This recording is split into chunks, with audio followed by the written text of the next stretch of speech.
Greetings once again in Christ's wonderful name. Welcome sa ating online doctrinal study. At ang subject natin ngayon ay Theology or the Study of God. At ang title ng ating pag-aaral ay Knowing God. Tayo ay nasa lesson 4 na. Pero bago natin pag-usapan yan, i-review muna natin ang mga napag-aralan na natin. Sa lesson 1, sinagot natin ang tanong, mayroon bang Diyos? Siyempre, ang sagot ay oo. Pinatunayan natin yan through reasoning and revelation. Lesson 2, sinagot natin ang tanong na kung mayroong Diyos, maaari bang makilala ang Diyos? Siyempre, ang sagot ay oo. Makikilala natin ang Diyos dahil ipinahayag niya ang kanyang sarili through general and special revelation. Makikilala natin ang Diyos pero may hangganan lamang ayon sa kanyang kapahayagan ng sarili at siyempre sa illumination ng Holy Spirit. At kailangan natin ng personal na relasyon kay Jesus upang makilala natin ang lubusan ang Diyos. Lesson 3, sinagot natin ang tanong na sino ba ang Diyos? Pinag-aralan natin ang kanyang non-moral at moral attributes o ng Diyos na siyang nagpapakilala sa atin kung sino ang Diyos. So today, nasa lesson 4 tayo at sasagutin natin ang tanong, may pangalan ba ang Diyos? Na siya ring title ng ating lesson. Siyempre, ang sagot ay oo pa rin. Ang Diyos ay persona, kaya siya ay may pangalan. At ang mga pangalang ito ang nagpapahiwatig din ng katangian at kalikasan ng Diyos. So, maaari nating i-categorize ang pangalan ng Diyos sa tatlo. No? Sa kanyang common names, covenant name, at yung kanyang combined names. Okay, so simulan na natin sa una. No? Common names o kadalasang tawag sa Diyos. So may tatlo yan. Ang una ay siyempre yung salitang God. At may dalawang salita sa Hebrew na isinalin sa word na God sa English. Ito una, yung El. Ito ang pang-isahang term ng God na nagpapahiwatig ng lakas o yung mighty one. At 250 beses inulit ang El. Ang halimbawa niyan ay sa Genesis 17 verse 1. When Abram was 99 years old, the Lord appeared to Abram and said to him, I am God Almighty, walk before me and be blameless. Ang ikalwa ay yung Elohim. Ito ang pangmaramihan o plural term ng God na nagpapahiwatig tungkol sa kanyang majesty, kapangyarihan, paglikha, pagkalinga, at kataas-taasang tagapamahala. At ito ay inulit ng halos 2,000 beses. Ginamit yan sa Old Testament. Ang halimbawa niya, sa pasimula pa lang ng Biblia, sabi doon sa Genesis 1:1, in the beginning, God, yun yung Elohim, created the heavens and the earth. Of course, hindi natin makikita ang pagkakaiba ng dalawang terms, yung singular na El at yung plural na Elohim sa English, syempre, dahil yan ay parehong ang salin ay God. At makikita lang natin yan kapag tinignan natin yung original, yung word sa Hebrew, syempre, sa Hebrew, malalaman natin kung El o Elohim ang ginamit. Sa New Testament, o sa Greek, naman, dahil yan ang language na ginamit sa New Testament, may ginamit din na word para sa God. Yan yung word na Theos. So, ito naman ay nagpapahiwatig na tunay na Diyos, pinakamataas at kakaiba sa lahat. Sa John 1:1, in the beginning was the Word, and the Word was with God. Theos, and the Word was God. He was in the beginning with God. Kaya nga sabi natin, theology is the study of God. Theos. No? Pangalawang salita, no, na maituturing nating madalas ginagamit bukod sa salitang God ay yung salitang Lord, no? L-O-R-D. Ito naman ay mula sa Hebrew word. Una na Adonai. No? At ginamit ito ng 280 na beses. At ang isahang gamit nito ay yung salitang Adon, no? Na ginamit naman ng 30 beses. Example, sa Exodus 4 verse 10. But Moses said to the Lord, "O my Lord." Yun, no? Yung L-O-R-D, capital L, small letters O-R-D. I am not eloquent either in the past or since you have spoken to your servant, but I am slow of speech and of tongue. So, sa susunod, makikita natin yung isang pangalan ng Panginoon, no? Yung Yahweh, no? O Jehovah. Dahil nga sa itinuturing nila na masyadong banal ang pangalan ng Diyos para sambitin ng isang makasalanang tao, so sa halip na gamitin yung Yahweh o Jehovah, ay ginagamit yung salitang Adonai. Kaya nandyan yung salita na yon.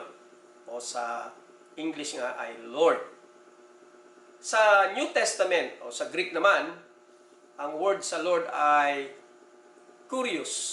No? Kurios. At dito binibigyang diin ang authority at ang supremacy ng God. Example niyan ay sa Acts 2:36.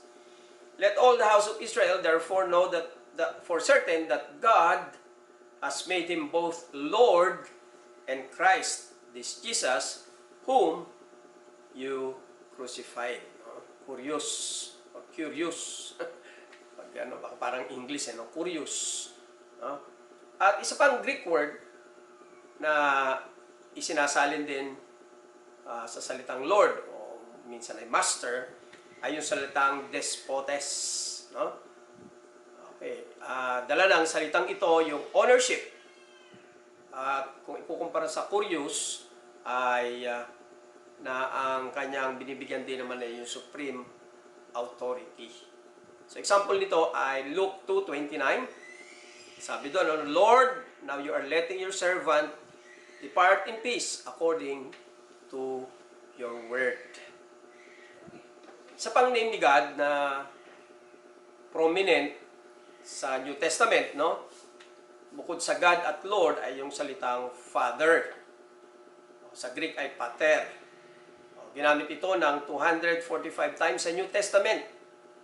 At sa pangalang ito, binibigyan din yung kanyang pagkalinga, probisyon, kasama ng kanyang pagdidisiplina bilang ama sa anak. No? Ito rin ang pangalang itinuro ni Jesus na dapat itawag sa Diyos kapag tayo ay nananalangin. Nakita natin yan. No? Sabi sa Matthew 7:11, if you then who are evil know how to give good gifts to your children, how much more will your Father who is in heaven give good things to those who ask Him. So, nakita natin, no? Yung tatlong common names, God, Lord, at saka ang Father, ginamit na pangalan ng Diyos. Pangalawa na category ay yung covenant name o pangalang ginamit ng Diyos sa pakikipagtipan. At sa Exodus chapter 6 verse 3, sabi ron, I appeared to Abraham, to Isaac, and to Jacob as God, no? Almighty, no? Elohim. But by name, the Lord, I did not make myself known to them. No? So sa simula, kay Abraham, Isaac at Jacob, ang pakilala niya ay God, ginamit yung Elohim. Pero ngayon, no? Ang pangalan niya ay Lord. At pansinin ninyo na hindi siya yung small capital L na small letters yung O-R-D, no? Makikita natin, all caps yung Lord. Yan ay para ma-differentiate siya o maiba siya dun sa word na Lord as in capital L at small caps na O-R-D. So kapag nakita natin sa Bible yung all caps na Lord, ito ay tumutukoy dun sa personal name ng Diyos na isinalin as Yahweh. No? Actually, sa original, ito ay 4 na letters, consonants, no? Na YWHW dahil walang vowels sa Hebrew language. At ang naging salin nito ay yung Jehovah.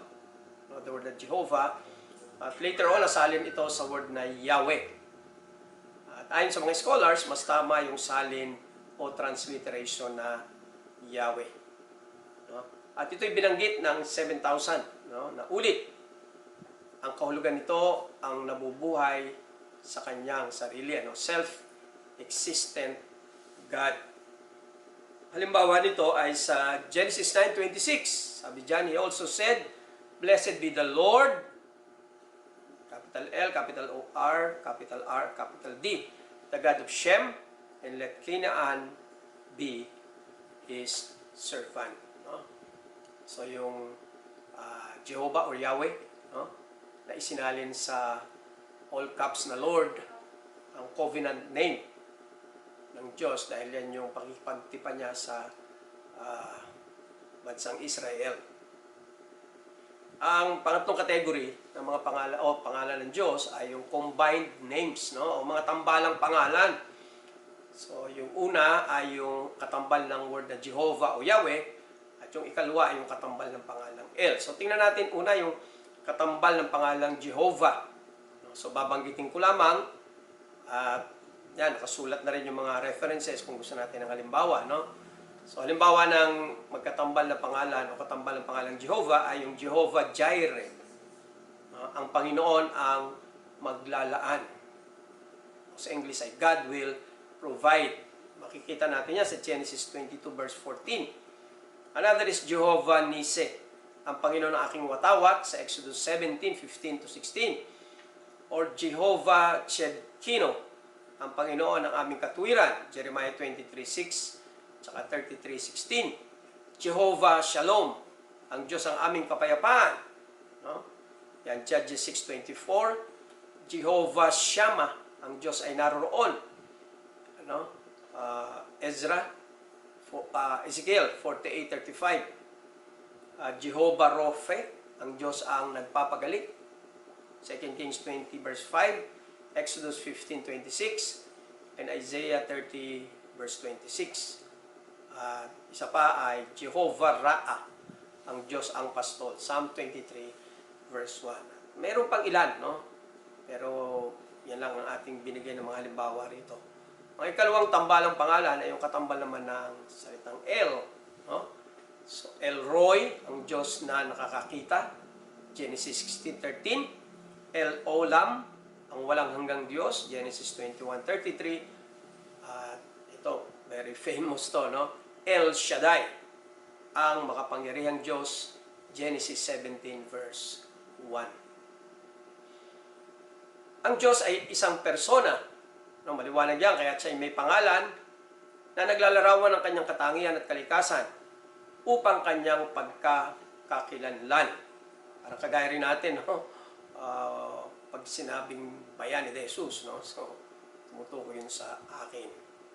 Bilang isang persona, nagnanais siyang magkaroon ng personal na relasyon sa kanyang nilikha, lalong-lalo na sa tao na nilikha niya sa kanyang wangis.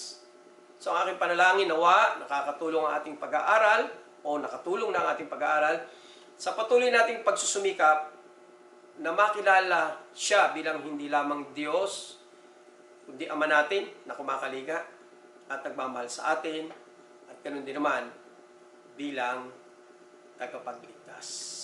So God bless. See you next lesson sa ating last lesson dito sa theology.